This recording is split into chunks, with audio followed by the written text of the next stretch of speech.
नमस्कार, स्वयंपाकघर निलिमा किचनमध्ये आज आपण अगदी झटपट पद्धतीने मटकीची उसळ कशी बनवायचं ते बघणार आहोत। सकाळच्या नाश्त्यासाठी असो किंवा मुलांच्या डब्यासाठी अगदी झटपट पद्धतीने चविष्ट पौष्टिक अशी अगदी छान मटकीची उसळ कशी बनवायचं ते बघणार आहोत। तुम्ही बघू शकाल अगदी छान अशी आपली मटकीची उसळ ही तयार झाली।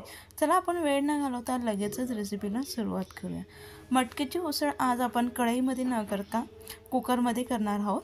तर त्यासाठी इथे गॅसवरती मी कुकर गरम करून घेते। कुकर गरम झाल्यानंतर लगेच त्याच्यामध्ये आपण 2 चमचे तेल हे गरम करून घेणार आहोत। तेलाचं प्रमाण आवडीनुसार कमी जास्ती करून घेतलं तरी काही हरकत नाही। तर आता आपलं तेल तापल्यानंतर त्यामध्ये 1 चमचा मोहरी, अर्धा चमचा जिरे, थोडंसं जिरेचं प्रमाण जर आपण उसळमध्ये घातले तर अगदी चविष्ट अशी आपली उसळ ही तयार होते।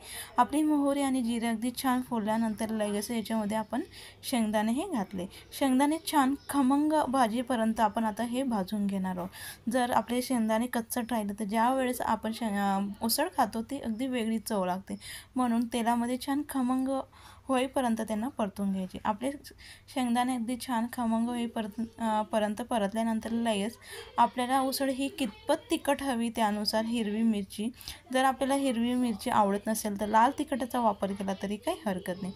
हिरवी मिरची देखील आपल्या तेलामध्ये छान परतून झाल्यानंतर लगेच बारीक चिरून घेतलेला अगदी भरपूर असा आपण कांदा ह्यामध्ये सोनेरी कलर येईपर्यंत परतून घेणार आहोत। मंद आचेवरती आपण छान सोनेरी कलर येईपर्यंत कांदा हा परतून घेऊया। जर आपण फुल गॅसवरती कांदा हा परतला तर तो आतपर्यंत छान शिजत नाही आणि त्यामुळे आपल्याला गोडसर अशी चवीची आपली उसळ ही तयार होते। मंद आचेवरती छान सोनेरी कलर येईपर्यंत आपण कांदा परतल्यानंतर लगेच याच्यात बारीक चिरून घेतलेला टोमॅटो घातला आहे। टमाटा हा आपल्या अगदी छान शिजण्यासाठी आपण याच्यामध्ये आपल्याला उसळसाठी जेवढं मीठ लागणार आहे तेवढं चवीनुसार मीठ आपण आता टाकून घेतले। लगेच याला व्यवस्थित मिक्स करून घेणार आहोत। आता आपला मऊसूत टोमॅटो शिजेपर्यंत आपण याला परतून घेऊया। जर आपल्याला टमाटा आवडत नसेल, टमाटा देखील आपण स्किप केला तरी काही हरकत नाही।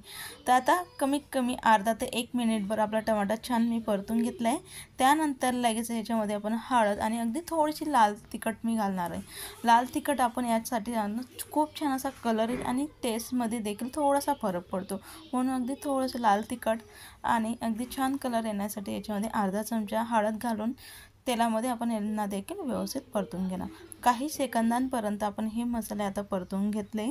त्यानंतर लगेच आपण मोड आणलेली 2 ते 3 पाण्याने स्वच्छ धुवून घेतलेली मटकी आपण यामध्ये टाकून घेऊया। तर आता आपली मटकी ही घातल्यानंतर लगेच याला व्यवस्थित मिक्स करून घेऊया। जर तुम्हाला माझ्या रेसिपी आवडत असतील तर नक्की लाईक करा, शेअर करा, कमेंट्स करा आणि चॅनलला सबस्क्राईब करायला विसरू नका, जेणेकरून नवनवीन व्हिडिओ अपलोड केले तर सगळ्यात आधी त्याचं नोटिफिकेशन हे तुम्हाला मिळेल। तर आपण मटकी ही व्यवस्थित मिक्स करून घेतली। छान एकजीव झाल्यानंतर लगेच याच्यामध्ये बारीक चिरून घेतलेली कोथिंबीर आपण आता टाकून घेऊया। तर यामध्ये आपण अगदी जास्तीचं पाणी न घालता अगदी छोटंसं आपला चहा प्यायचा कप असतो, अगदी अर्धा कपभर आपण यामध्ये पाणी हे घालणार आहोत। मटकीचं देखील अंगाचं पाणी सुटतं आणि आपल्याला अगदी सुकी अशी मटकी, कोरडी अशी मटकी बनवायची, म्हणून कपभर पाणी घालून त्याला व्यवस्थित मिक्स करून घेऊया। कुकरचं झाकण लावून मंद आचेवरती फक्त 1 शिट्टी आपण करून घेणार आहोत। अगदी जास्तीची शिजवायची आपल्याला गरज नाही। तर मंद आचेवरती मी 1 शिट्टी करून घेतली। कुकर हा हलकासा गार झाल्यानंतर लगेच आपण आता झाकण उघडून बघूया।